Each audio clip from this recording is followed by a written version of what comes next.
Hello అండి, అందరికీ నమస్కారం. వెల్కమ్ టు చిన్నారి వంటిలు. ఈరోజు మేము స్నాక్స్ గోధుమ పిండి చిప్స్ ప్రిపేర్ చేస్తున్నాము.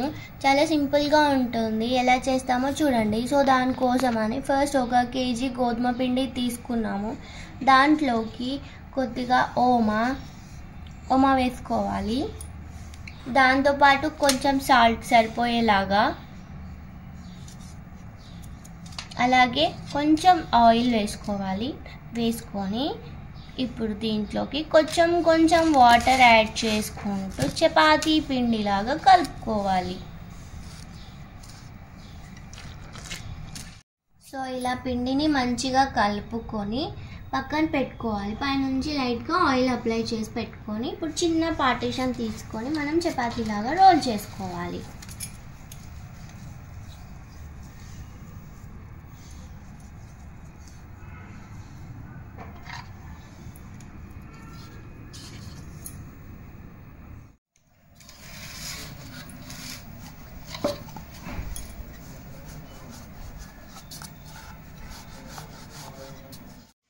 ఇలా కొంచెం పిండి తీసి పార్టీషన్ లాగా పక్కకు చేసి పెట్టుకోవాలి.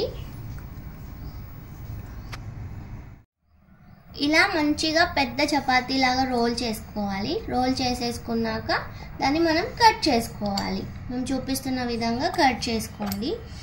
మధ్యలో పిండి జల్లుతూ రోల్ చేసుకోవాలన్నమాట. ఎందుకంటే ఫ్రై చేసినప్పుడు అతుక్కుపోకుండా ఉంటాయి.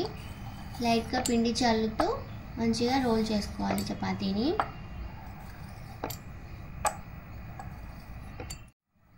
సో ఇలా వన్ సైడ్ అవ్వగానే ఇంకో సైడ్ కూడా ఇలా కట్ చేసేసుకోవాలి. ఈ రోలర్ మార్కెట్లో దొరుకుతుందండి. చాలా టైప్స్ కూడా ఉంటాయి. ఇంకా కావాలంటే చూసుకోవచ్చును. ఇలా మొత్తం మంచిగా నీట్గా కట్ చేసుకోవాలి. కట్ చేసేసుకున్నాక దీన్ని మనం వేరే ప్లేట్లోకి షిఫ్ట్ చేసుకోవచ్చు.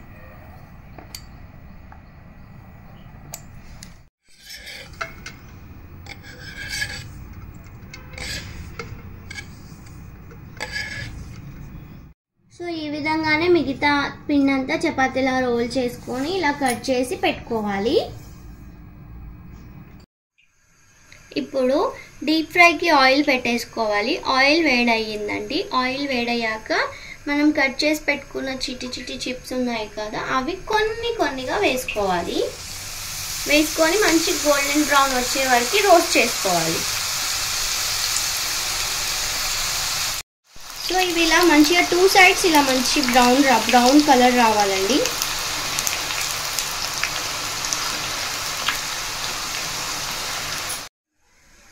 సో ఇలా మంచి బ్రౌన్ కలర్ వచ్చాక తీసి వేరే ప్లేట్లోకి షిఫ్ట్ చేసుకోవాలి. మిగతావి కూడా ఇలాగే ఫ్రై చేసుకోవాలి.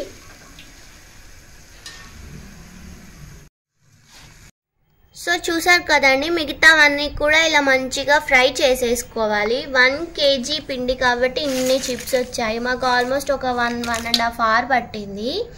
ఇప్పుడు వీటిలోకి కారపొడి, దాంట్లోకి సాల్ట్ కలుపుకొని పెట్టుకుంటాం కదా, అది యాడ్ చేసుకోవాలి. ఇలా